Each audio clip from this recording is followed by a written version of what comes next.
Chapter પહેલું exercise 1.1 નો પ્રશ્ન પહેલાનો પહેલો નીચેના દાખલાનો અચળ આધારની રીતે ગણો. આધાર વર્ષ આપણને રકમમાં આપેલું છે 2008. અહીંયા મોટી રકમ હોવાથી લખેલું નથી, શોર્ટમાં જ લખી નાખ્યું. તો એમ આપણે એટલું આપેલું છે રકમમાં. વર્ષ દૈનિક વેતન 2008 થી 15 સુધી આપ્યું છે. 275, 284, 289, 293, 297, 313, 328 ને 345. આ બધાયની કિંમત ઉપરથી આપણે સૂચકાંક ગોતીએ. તો એમાં આપણે સૂચકાંકનું સૂત્ર હતું કે ચાલુ વર્ષની કિંમત એટલે કે 275 ના છેદમાં આધાર વર્ષ તરીકે આપણે અહીંયા 8 છે એટલે 8 ની કિંમત એ 275 ગુણ્યા 100 બરાબર 275 ઉડી જાય છે. આપણે જે નોટ લખાવી હતી કે આધાર વર્ષનો સૂચકાંક હંમેશા કેટલો હોય છે 100 હોય, તો અહીંયા હોય ભાભી 100. હવે બીજું છે 284 ના છેદમાં આધાર વર્ષ એટલે 275 ગુણ્યા 100. આ બેન ભાગાકાર કરીને ગુણાકાર ગુણ્યા 100 કરશો તો જવાબ આવશે 103.27. હવે બીજો લઈએ આપણે 289 ના છેદમાં 275 ગુણ્યા 100 બરાબર. આનો ભાગાકાર કરીને ગુણાકાર કરો એટલે જવાબ આવે 106.09. હવે 293 ના છેદમાં 275 ગુણ્યા 100 બરાબર આમાં 106.55. હવે 297 ના છેદમાં 275 ગુણ્યા 100 બરાબર. આનો બેનો ગુણાકાર ભાગાકાર કરી ગુણાકાર કરો તો પૂરેપૂરા 108 જવાબ મળે છે. હવે 313 ના છેદમાં 275 ગુણ્યા 100 એનો જવાબ આપણને મળશે 113.82. 328 ના છેદમાં 275 ગુણ્યા 100 બરાબર 119.27. હવે છેલ્લું છે 345 ના છેદમાં 275 ગુણ્યા 100 બરાબર 125.4. આ દાખલા અચલ આધારની રીતના એકદમ સહેલા છે. એકવાર ટ્રાય કરો. આના પછીનો દાખલાનો પહેલો દાખલો છે એ મોઢે કરવાની ટ્રાય કરો. હવે દાખલા નંબર બીજો. એમાં 275 ચાલુ વર્ષની કિંમત ના છેદમાં અગાઉના વર્ષની કિંમત આપેલી ન હોય એટલે આ ના લઈએ એટલે 275 ગુણ્યા 100 બરાબર. આધાર વર્ષની જવાબ આવે એ હંમેશા કેવો હોય 100 છે. હવે બીજો છે 285 ના છેદમાં 275 અગાઉના વર્ષની કિંમત એટલે જે આ છે ને આનાથી અગાઉનું વર્ષ થાય એટલે એની કિંમત ગુણ્યા 100 બરાબર 103.37.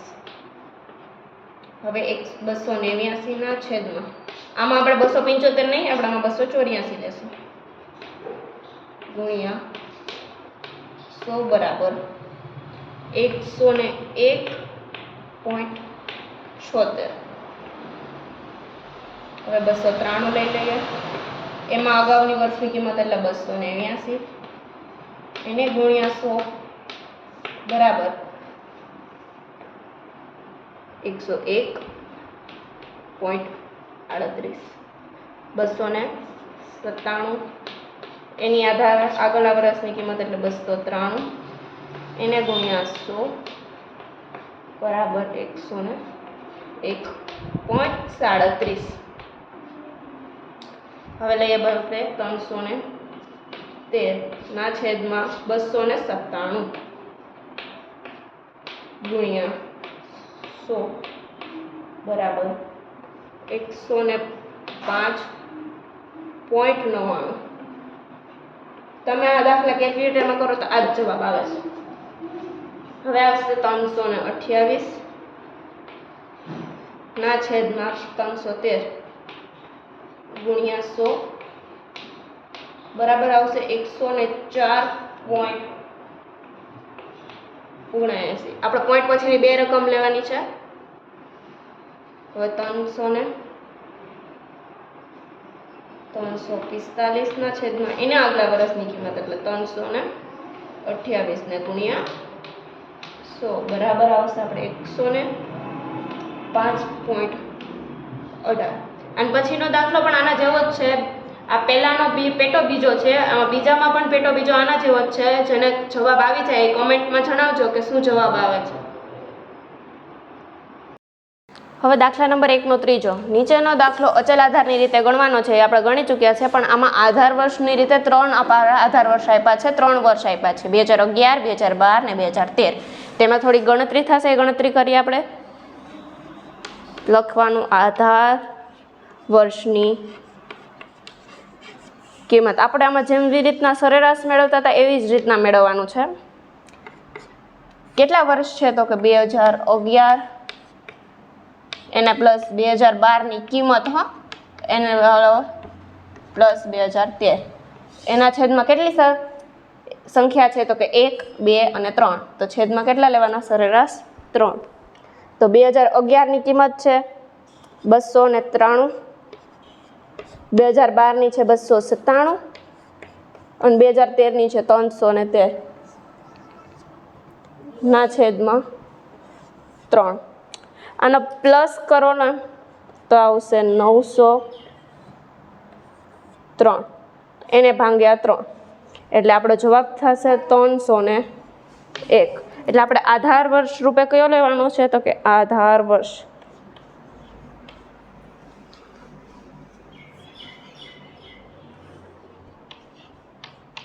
આધાર વર્ષ રૂપે આપણે લેશું 301. એટલે છેદમાં કેટલા મૂકવાના? 301.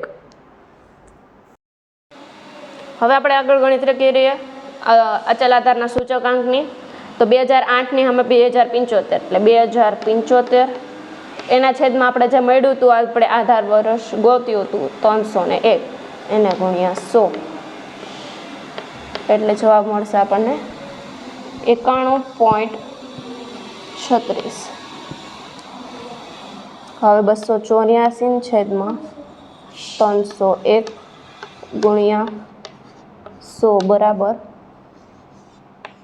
94.35. 289 છેદમાં 301 ગુણ્યા 100 બરાબર 96.01. 293 ના છેદમાં 301 ગુણ્યા 100 બરાબર 93.34. 297 છેદમાં 301 ગુણ્યા 100 બરાબર 98.67.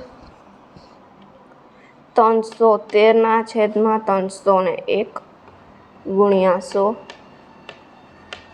બરાબર 103.99. 328 ના છેદમાં 301 ગુણ્યા 100 બરાબર 108.97. અને 345 ના છેદમાં 301 એને ગુણ્યા 100 બરાબર 114.62. આના પછીનો દાખલા નંબર 2 ના ત્રણેય દાખલા આની જેમ છે, સેમ ટુ સેમ, ખાલી રકમનો ફેર છે. તમે તમારી રીતે કરી અને આ દાખલાનો જવાબ કોમેન્ટમાં જરૂર ને જરૂર જણાવજો.